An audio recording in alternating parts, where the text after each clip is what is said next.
다시 눈을 떴을 때 교통사고의 잔향이 아직도 귓가에 맴도는 듯했다. 순간 몸이 굳어버렸고 그래서인지 주위에서 들려오는 비웃음과 악의적인 웃음을 제때 알아차리지 못했다. 정신을 가다듬고 나서야 눈앞에 서 있는 한 남학생이 보였다. 하얀 교복을 입고 밝은 얼굴이지만 찌푸린 표정. 그 시선은 내가 들고 있는 것에 멈춰 있었다. 난 이거 필요 없어. 치워. 차갑고 단호한 목소리에 나는 완전히 정신이 번쩍 들었다. 잠깐만.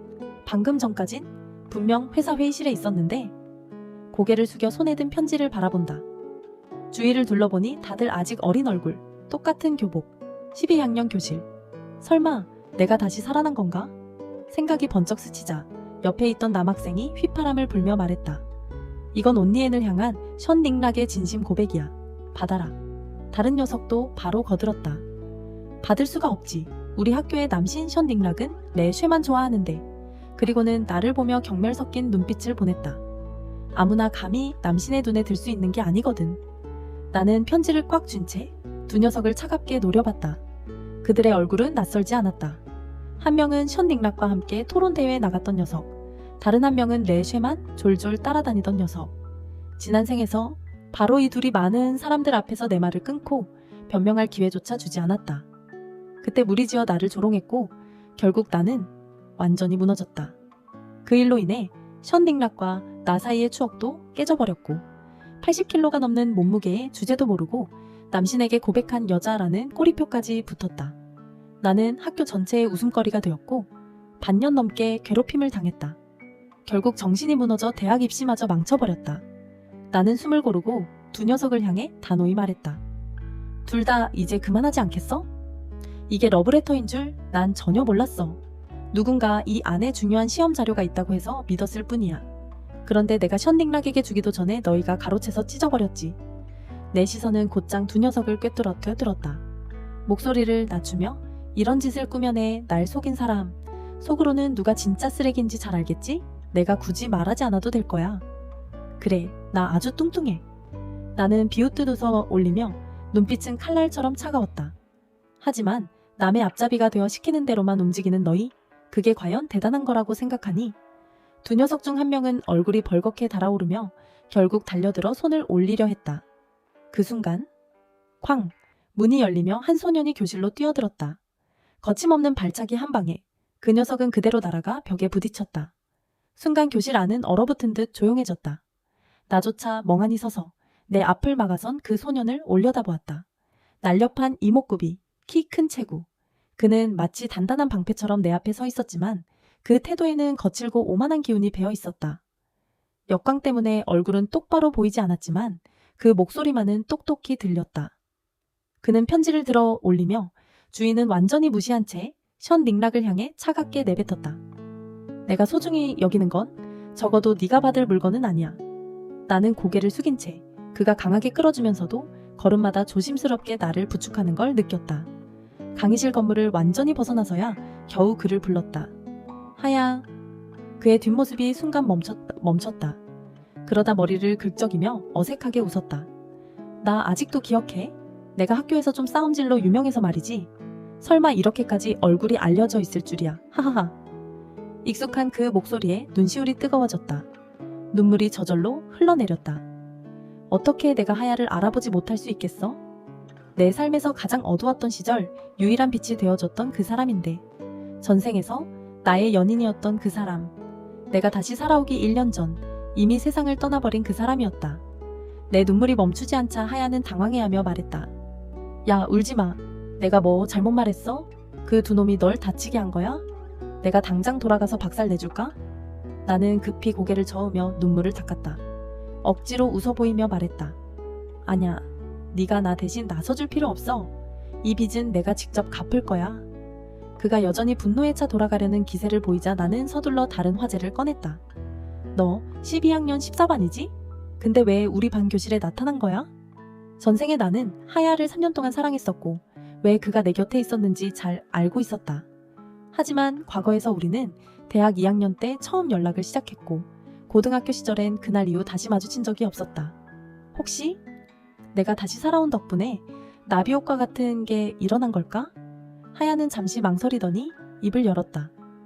그 질문엔 대답하지 않을래. 지금은 말할 수 없어. 그렇다고 널 속이고 싶진 않아. 나는 가슴이 덜컥 내려앉았다. 혹시 하야도 나처럼 다시 살아온 건가? 하지만 곧 고개를 저으며 마음을 다잡았다. 하야는 내 앞에서 거짓말을 잘하지 못하는 사람이었다. 그리고 지금의 그는 아직 너무 어렸다. 내가 기억하는 몇 년 뒤의 하야와는 달랐다. 결국 더 묻지 않았다. 며칠 동안 그는 학교에 나타나지 않았다. 나는 점점 마음속에 의심을 품게 되었다. 수업이 끝난 뒤 나는 운동장 한쪽에 앉아 있었다. 앞에 놓인 종이에 션 닉락의 이름을 쓰고 또 쓰며 멍하니 있었다. 그런데 갑자기 손에서 종이가 낚아채였다. 고개를 들어 올리니 익숙한 얼굴 레쉐였다. 그녀는 싸늘하게 말했다. 종이 돌려줘. 레쉐는 비웃듯 입꼬리를 올리더니 내 말은 듣지도 않은 채 비아냥거렸다. 너 아직도 션 닉락과의 청매중마, 칭메이주마라는 이름에 매달리니? 이젠 하씨 집안의 아들까지 꼬시려는 거야? 그녀는 나를 위아래로 훑어보며 경멸 가득한 눈빛을 보냈다. 내가 널 얕봤나 봐. 하씨 집안 도련님, 취향 참 특별하네. 엄마 없이 자라서 그런가? 머리까지 삐뚤어져서 이런 쓰레기 같은 애를 좋아하다니. 나는 더는 말하지 않고 손바닥을 그대로 그녀의 뺨에 내리쳤다. 온니엔, 네가 감히 날 때려? 레쉐는 뺨을 감싸며 비명 지르며 눈을 부릅떴다. 나는 입꼬리를 올리며 차갑게 말했다. 내 앞에서 사실을 왜곡하고 더러운 소문을 퍼뜨려? 그런데 내가 왜 널 때리지 못하겠어? 레쉐는 말문이 막혔고 곧장 달려들려 했지만 눈빛이 번쩍이며 뭔가 떠올린 듯 갑자기 내 팔을 잡아 끌더니 스스로 바닥에 쓰러졌다. 나는 눈썹을 치켜 올리며 뒤돌아봤다. 역시 멀리서 달려오고 있는 션 닉락이 눈에 들어왔다. 그리고 당연히 그가 본 건 오직 내가 레쉐를 밀어 넘어뜨리는 장면뿐이었다. 션 닉락은 급히 달려와 레쉐 곁에 무릎 꿇고 앉아 살폈다. 그리고 곧 나를 향해 분노에 찬 시선을 던졌다. 온니엔, 네가 어쩌다 이렇게 잔인해진 거야? 어서 레쉐에게 사과해. 그는 아직도 내가 예전처럼 그의 말 한마디를 절대적으로 따르는 바보라고 생각하는 걸까? 나는 비웃음을 흘리며 대꾸했다. 션 닉락, 눈을 제대로 못 쓰겠다면 그 눈 다른 사람에게 양보하는 게 어때? 전후사정도 보지 못하면서 무슨 근거로 날 악인 취급하며 사과부터 시키는 거야? 눈으로 본 게 다 진실이라고 생각해? 나는 고개를 갸웃하며 목소리를 낮췄다. 아니면 사실은 알면서도 그저 네가 믿고 싶은 사람만 믿고 싶은 거겠지? 션 닉락의 얼굴이 어두워졌다. 온니엔, 넌 왜 이렇게 고집스럽고 이기적으로 변한 거야? 예전의 내 모습이 전혀 아니잖아. 나는 그의 말을 끊으며 단호히 말했다. 그래, 예전엔 그랬지. 네가 좋아하는 여자라면 내가 억울해도 무조건 고개 숙이고 사과했어. 하지만 그건 어디까지나 예전의 이야기일 뿐. 마치 내가 널 좋아했던 것도 예전에 불과하듯. 그 말에 션 닉락은 손을 멈췄고 레쉐의 얼굴은 순식간에 일그러졌다. 그러나 그녀는 곧 표정을 바꾸고 연약한 척하면서 흐느꼈다. 아, 너무 아파. 션 닉락의 시선은 다시 그녀에게로 향했고 그녀를 부축하며 말했다. 보건실로 데려가 줄게. 레쉐는 고개를 돌려 나를 흘겨보며 두려움과 계산이 뒤섞인 눈빛을 보냈다. 하지만 나는 냉정히 두 사람을 바라보며 입을 열었다. 둘 다 다시는 내 앞에 나타나지 마. 남 앞에서는 연약한 척, 차도녀 연기나 하고 정정당당히 부딪히면 질 게 뻔하니까 숨어버리는 너. 그리고 넌 눈 뜨고도 안 보이냐? 연애만 하면 머리는 집에 두고 오는 거야? 무슨 여성 수호자라도 되는 줄 알아? 다음엔 이런 역겨운 연극은 사람 없는 곳에서 하라고. 정말 짜증나니까. 나는 한마디 내뱉고 뒤도 돌아보지 않고 자리를 떠났다. 나는 핸드폰을 꺼내 오랫동안 누르지 않았던 번호를 천천히 눌렀다. 뚜. 길게 이어지는 신호음 끝에 드디어 누군가 전화를 받았다. 수화기 너머는 아무 말도 없었고 내가 먼저 입을 열었다. 엄마, 전에 내가 잘못했어. 정말 엄마가 보고 싶어. 잠시 머뭇거리다가 나는 조심스레 물었다. 엄마, 한국으로 돌아올 수 있어? 사실 나는 원래부터 뚱뚱한 아이가 아니었다. 보통의 여자아이처럼 평범한 가정과 날씬한 몸매, 평화로운 일상을 가진 아이였다. 모든 것이 무너진 건 고1 여름방학 때였다. 갑작스런 부모님의 이혼 소동. 이혼을 먼저 주장한 건 엄마였다. 그 이유는 지금까지도 알지 못한다. 아빠는 외도를 한 것도 아니었고 이혼에 동의할 생각도 없었다. 그는 오히려 강경했다. 어떤 일이 있어도 이혼할 수 없다고 버텼다. 그러다 어느 날 격렬한 언쟁 끝에 문을 쾅 닫고 집을 나갔고 비 오는 밤 차는 빗속으로 달려나가 끝내 돌아오지 못했다. 아빠의 사망 소식은 한겨울 칼날 같은 냉기로 내 가슴을 베어냈다.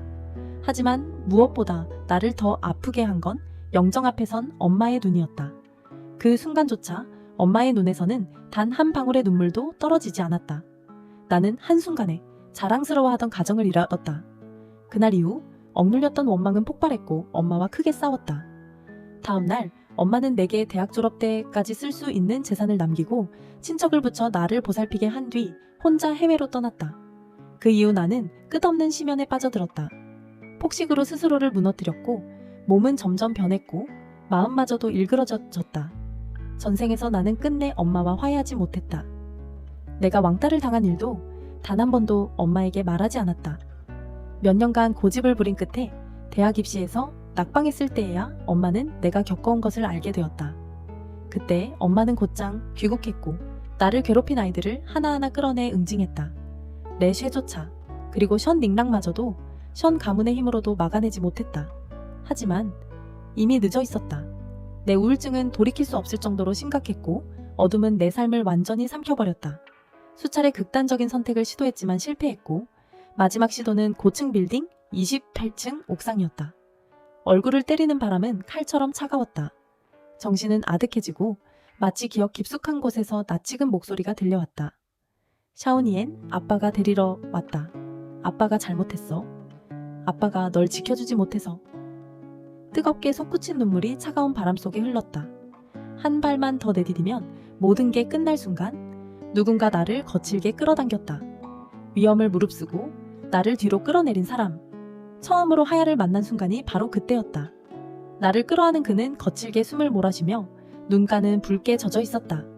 그리고 화난 목소리로 소리쳤다. 죽고 싶어? 오늘이든 어느 날이든 네가 뛰어내린다면 나도 따라 뛸 거야.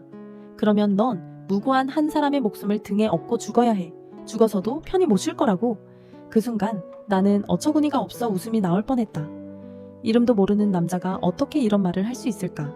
그건 증오도 사랑도 아닌 그저 미친 맹세 같았다. 하지만 그의 눈 속에서 타오르는 불꽃은 분명했다. 그건 증오가 아니었다. 아직 내가 이름 붙이지 못한 감정, 자신조차 태워버릴 듯한 뜨거움이었다.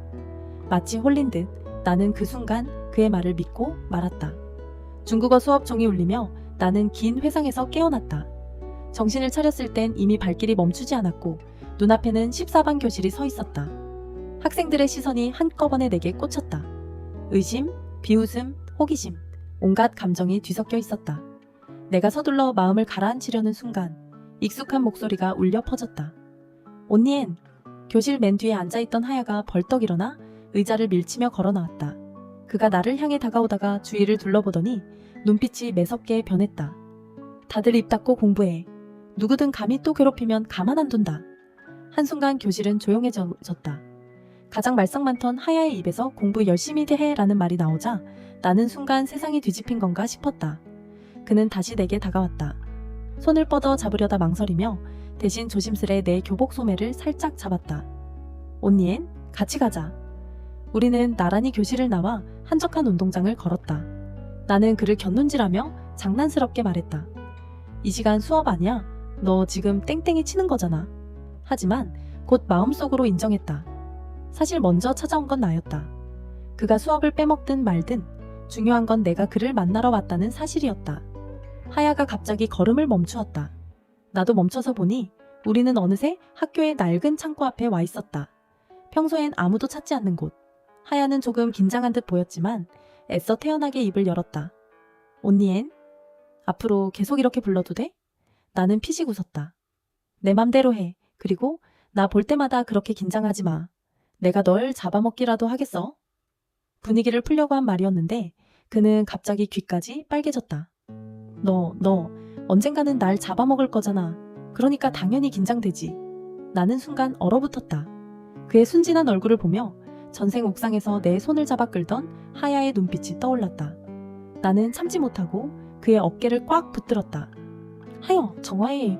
저게 하야. 내 눈앞에 그는 여전히 순수한 소년 같았지만 그 눈동자 속 반짝임은 언제나 나를 흔들어 놓았다. 하야는 깊게 숨을 들이마신 뒤 말했다. 사실 그날 너를 찾아가기 전에 이상한 꿈을 꿨어.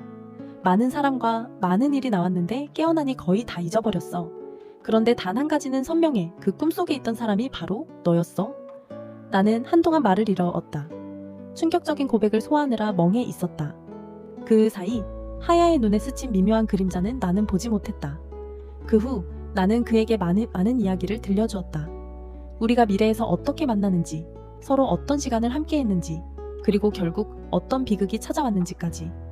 그때 하야가 세운 회사가 해외로 진출하려다 예상치 못한 폭동에 휘말렸고 24살의 그는 끝내 돌아오지 못했다. 나는 사랑하는 사람을 영원히 잃었다. 그 순간 눈물이 쏟아졌다. 하야는 허둥지둥 내 눈물을 닦아주며 말했다. 울지마, 제발. 너무 슬프면 나 때려도 돼. 미래에 내가 멍청하게 해외에 나가서 그런 거잖아. 걱정 마. 이번엔 안 갈게. 우리의 미래는 사라지지 않아. 내가 약속할게. 주말 자율학습 시간, 교실 분위기가 어딘가 이상했다. 몇몇이 수군거렸지만 내가 들어서자마자 곧 입을 닫았다. 순간 시선들이 일제히 나를 향했다. 의심, 경멸, 조롱이 뒤섞인 눈빛이었다. 앞줄에 앉아있던 레쉐가 눈물을 훔치고 있었고 나는 바로 무슨 짓을 꾸미려는 건지 알아챘다. 온니엔, 레쉐의 짝꿍이 벌떡 일어나 소리쳤다. 네가 뒤에서 한 더러운 짓 아무도 모를 줄 알았어? 어서 레쉐의 다이아몬드 팔찌 돌려내. 이번엔 도둑으로 몰아가는 건가? 나는 비웃으며 말했다. 훔쳤다고? 웃기네. 내가 웃자 그녀는 더 격분했다. 감히 웃어. 곧 머리채라도 잡을 기세였지만 나는 천천히 핸드폰을 꺼내 녹음 기능을 켰다. 자, 용기 있으면 방금 한 말 다시 해봐. 아니면 내 말이 고스란히 증거로 남겠지. 명예훼손으로 고소당하고 싶지 않으면 말이야. 그녀는 순간 얼어붙었고 결국 입을 다물었다. 하지만 여전히 씩씩대며 소리쳤다. 어제 체육 수업 전에 네가 레쉐의 가방 만지는 걸 봤어. 네가 아니면 누가 훔치겠어? 넌 션 닉락과 레쉐 관계가 질투나서 항상 방해했잖아. 그래서 션 닉락이 준 다이아 팔찌까지 훔친 거지. 순식간에 주변에서 웅성거림이 일었다. 헐, 션 닉락이 다이아 팔찌를 선물했다고? 역시 남신. 클래스가 다르네. 원래 둘이 꽤 다정해 보이더니 근데 예전엔 온니엔이랑 청매중마였다며? 지금은 레쉐가 훨씬 낫지. 온니엔 몸매도 그렇고 전생에 나였다면 이런 말에 가슴이 찢어졌을 거다. 하지만 지금 나는 담담했다. 속으로 비꼬았다. 겨우 다이아 팔찌? 우리 집엔 예전에 캐럿 단위 다이아도 돌멩이처럼 굴렀는데 하지만 그런 사실을 아는 사람은 없었다. 아빠가 돌아가신 뒤 나는 철저히 신분을 숨기며 살아왔으니까. 나는 고개를 숙이고 있었고 그녀는 내가 겁먹었다고 착각하며 기세등등 외쳤다. 겁나지 않으면 네 책상, 가방 다 뒤져보자고. 정말 안 훔쳤으면 문제 없잖아. 나는 피식 웃었다. 증거도 없으면서 함부로 누명을 씌우는 게 너희지. 그러고도 고상한 척? 웃기지도 않네. 분위기가 흔들리자 레쉐가 나섰다. 온니엔, 나도 너랑 션 닉락 사이 때문에 불편하게 한 거 알아. 하지만 이 팔찌는 내 생일 선물이야. 정말 소중해. 제발 돌려줘. 연약한 척 눈물까지 보이자 여러 학생들이 그녀 편을 들기 시작했다. 나는 한숨을 내쉬며 말했다. 좋아, 원한다면 뒤져봐. 레쉐의 친구가 당장 달려와 내 가방과 책상을 마구 뒤졌다. 책이며 노트를 바닥에 내팽개치며 찾았지만 10분이 지나도록 아무것도 나오지 않았다. 식은 땀을 흘리는 그녀의 얼굴이 굳어졌다. 레쉐의 눈빛 속 기쁨도 사라졌다. 그러자 친구는 억지를 부렸다. 너 이미 팔찌 팔아버린 거지? 이렇게 값비싼 걸 네가 안 팔았을 리 없어. 나는 차분히 말했다. 그럼 증거대. 차라리 선생님 불러서 CCTV 확인하지. 그러니 누가 거짓말하는지 바로 나오잖아. 그녀는 잠시 당황했지만 곧 소리쳤다. 며칠째 교실 CCTV 고장난 거 몰라? 그래서 네가 틈타 훔친 거잖아. 학생들은 두 편으로 갈라져 소란해졌다. 그때 무슨 소란이야, 조용히 해. 담임 선생님의 목소리가 교실에 울려 퍼졌다. 모두 반사적으로 자리에 앉았다. 하지만 뒤이어 교장까지 들어오자 분위기는 순식간에 얼어붙었다. 교장은 미소를 띠며 나를 향해 다가왔다. 너가 온니엔이지? 담임 말로는 1학년 때 전교 1등도 했다지? 참으로 똑똑한 학생이구나. 그러자 아까 나를 몰아쓴 그녀가 갑자기 소리쳤다. 선생님, 속으시면 안 돼요. 얘는 남의 물건 훔치는 도둑이에요. 많은 애들이 다 봤다니까요. 순간 교장과 담임이 의아한 눈빛을 주고받았다. 하지만 곧 교장의 얼굴이 분노로 일그러졌다. 네가 학생이 맞니? 입 닥쳐. 지금 당장 온니엔에게 사과해. 그녀는 멍하니 얼어붙었다. 하지만 정말 얘가 훔쳤. 조용히 해. 온니엔의 어머니께서 방금 우리 학교에 새 건물을 기부해 주셨어. 네가 감히 그런 아이를 도둑이라 뭐라? 이름이 뭐야? 당장 사과해. 교실은 충격으로 술렁였다. 나조차 얼떨떨했다. 엄마가 나를 지키기 위해 이런 걸 한 거야? 그녀는 끝까지 발악했다. 그래도 부잣집 애가 질투심에 물건 훔쳤을 수도 있잖아. 나는 핸드폰을 꺼내며 말했다. 그럼 마침 잘 됐네. 요즘 내 취미가 뭔지 알아? 내 책상 속에 초소형 카메라 설치하는 거야. 혹시 누가 몰래 내 가방에 물건 집어넣는다면 모두 찍히겠지. 어젯밤 자습시간 영상 지금 내 휴대폰에 저장돼 있어. 재밌게 한번 볼까? 그녀는 그 말에 다리에 힘이 풀려 주저앉았다. 교장은 상황을 직감하고 담임에게 즉시 프로젝터를 연결하라 지시했다. 영상이 켜지자 어제 저녁 누군가 내 가방에 팔찌를 몰래 집어넣는 장면이 또렷이 드러났다. 다이아 팔찌의 빛과 범인의 얼굴까지. 교실은 술렁거렸다. 나는 천천히 미소 지으며 말했다. 곧 경찰에도 신고할 거야. 네가 분명 스스로 말했지? 이제 성인이라고. 그럼 어떤 책임을 져야 할지는 알겠지? 그녀는 완전히 무너져 마지막 발악처럼 내 팔에 매달리며 울부짖었다. 미안해, 제발 용서해줘. 레쉐가 시켜서 그런 거야. 레쉐는 황급히 끼어들며 목소리를 떨었다. 산산, 네가 어떻게 나를 모함해? 난 그냥 네가 나를 원망하는 줄 알았는데? 연약한 척 눈물까지 보였지만 이미 아무도 속지 않았다. 며칠이 지나지 않아 그날의 사건은 학교 전체로 퍼졌고 레쉐의 명성은 바닥까지 추락했다. 반대로 내겐 재벌 2세라는 소문이 퍼졌다. 주변 학생들의 태도도 달라졌다. 하지만 나는 신경 쓰지 않았다. 그저 식단을 조절하고 운동하며 자신을 단련하는데 집중했다. 그러나 그 와중에도 귀찮게 나를 찾아오는 사람이 있었다. 바로 션 닉락이었다. 며칠 뒤 그는 나를 찾아왔다. 션 닉락. 나는 짜증이 밀려와 차갑게 물었다. 무슨 일이야? 그의 얼굴은 묘하게 침울했지만 입을 열자 오히려 집착이 묻어났다. 니엔니엔. 그렇게 부르지 마. 나는 단호히 그의 말을 끊었다. 우린 이미 예전처럼 될 수 없어. 내 말에 그는 격분했다. 왜 안 돼? 너 학교에 기부까지 시킨 거. 그거 다 날 붙잡으려고 한 거잖아? 나와 어울리려고 한 거잖아? 나는 순간 얼어붙었다. 이게 도대체 무슨 망상이지?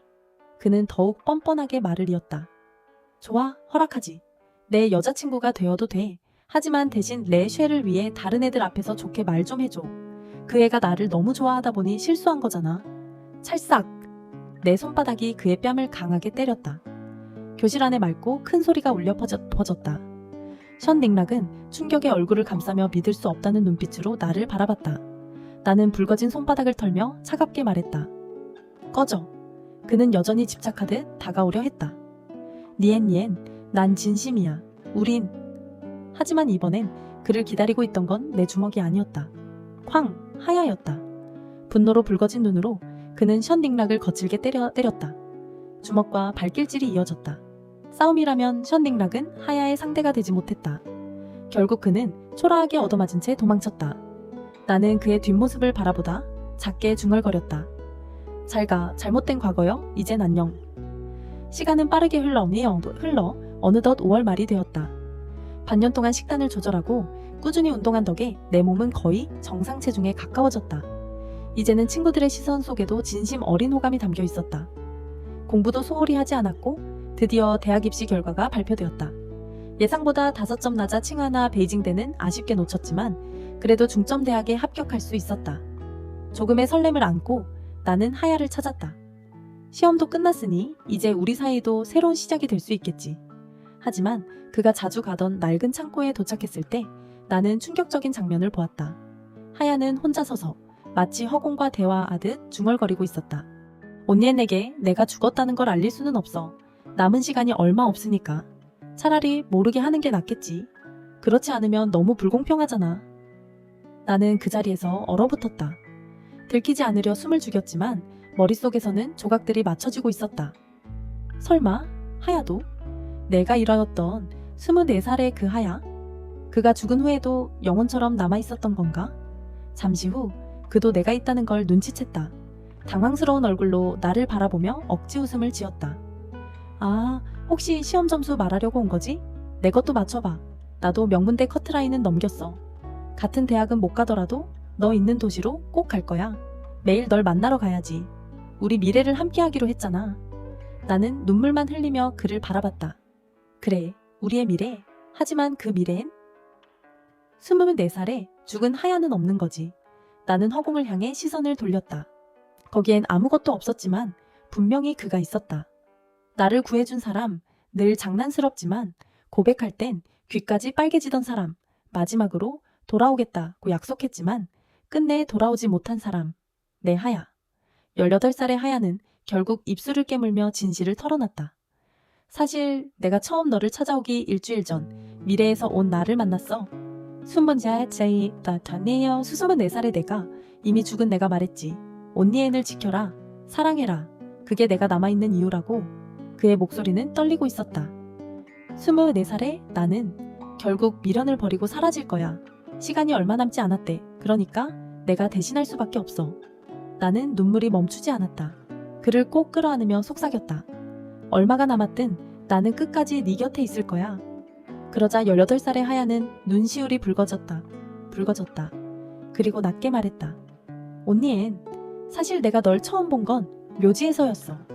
네가 아빠 묘 앞에서 울고 있을 때 나도 엄마 묘에 왔었거든. 콧물 눈물 범벅이 된 내 얼굴을 보고 속으로 생각했어.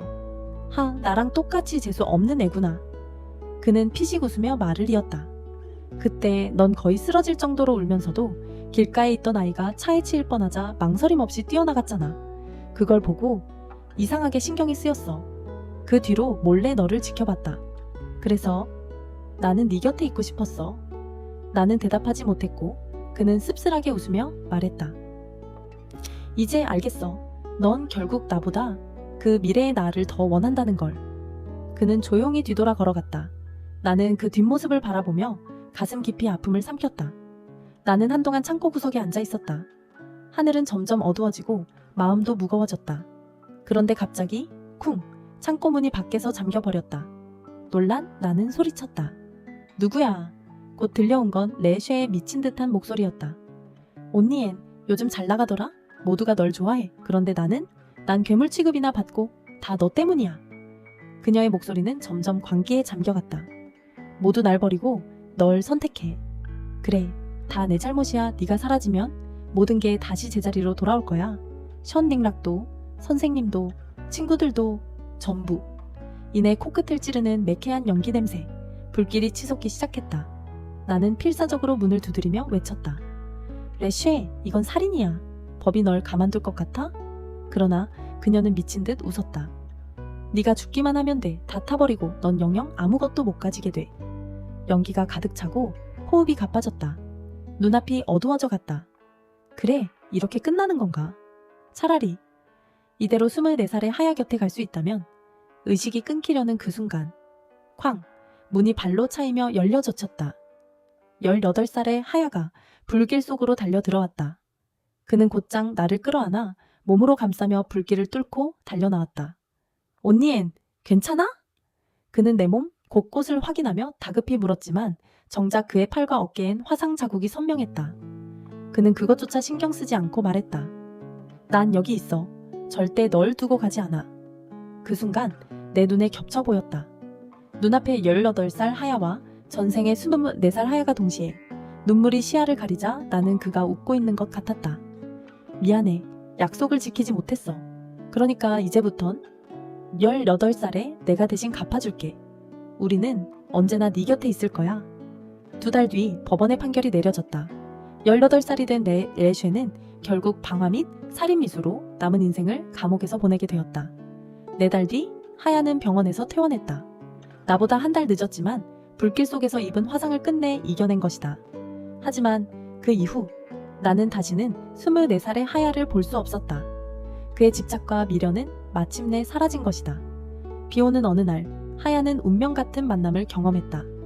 어딘가 낯익은 청년, 자신보다 6살은 더 들어 보이는 또 다른 자기 자신과 마주했다. 처음엔 혼란스러웠지만 곧 알게 되었다. 안녕, 난 6년 뒤에 너야. 순간 하야는 분노와 혼란이 몰려왔다. 6년 뒤에 내가 죽는다고? 그러나 미래의 자신은 담담했다. 맞아, 넌 24살에 죽을 거야. 하지만 중요한 건 그게 아니야. 하야는 비웃으며 말했다. 죽든 말든 신경 안 써. 난 원래 쓰레기 같은 아빠 밑에서 태어난 놈이야. 죽어도 상관없어. 그러자 미래의 그는 단호히 말했다. 그럼 언니 애는? 네가 죽으면 그녀는 평생 무너질 거야. 그 말에 하야의 눈이 번쩍 뜨였다. 순간 숨이 막히듯 심장이 요동쳤다. 너? 언니 애를 어떻게 알아? 하지만 곧 스스로 깨달았다. 이 사람도 결국 나아라는 것을. 말도 안 돼. 그녀가 날 어떻게 알게 된다고? 미래의 그는 피식 웃으며 조용히 그러나 비꼬듯 말했다. 결국 겁쟁이네. 좋아하는 여자 앞에서 고백조차 못하고 멀리서 바라보기만 하는 겁쟁이. 하야의 분노가 폭발했다. 누가 겁쟁이라고? 좋아, 당장 가서 온니엔에게 고백할 거야. 그날 이후 운명이 바뀌었다. 원래라면 그는 다른 도시로 전학가 온니엔을 2년 동안 보지 못했을 것이다. 그 사이 그녀는 괴롭힘에 무너져 갔겠지. 하지만 이번에는 달랐다. 운명은 온니엔을 향해 곧장 걸어갔다. 만약 그날 미래의 내가 내게 도발하지 않았다면 아마 나는 다른 도시에 끌려가 온니엔을 만나지도 못했을 것이다. 그녀가 괴롭힘에 시달리며 절망 속에 빠져들던 그 시간을 옆에서 지켜줄 수도 없었을 것이다. 하지만 이제 모든 것이 달라졌다. 이번엔 모든 게 아직 늦지 않았다. 이야기를 들어줘서 고마워. 너희의 댓글과 감상, 그리고 조언 하나하나가 나에겐 큰 힘이 된다. 좋아요, 공유, 구독 잊지 마. 다음 이야기에서 또 만나자.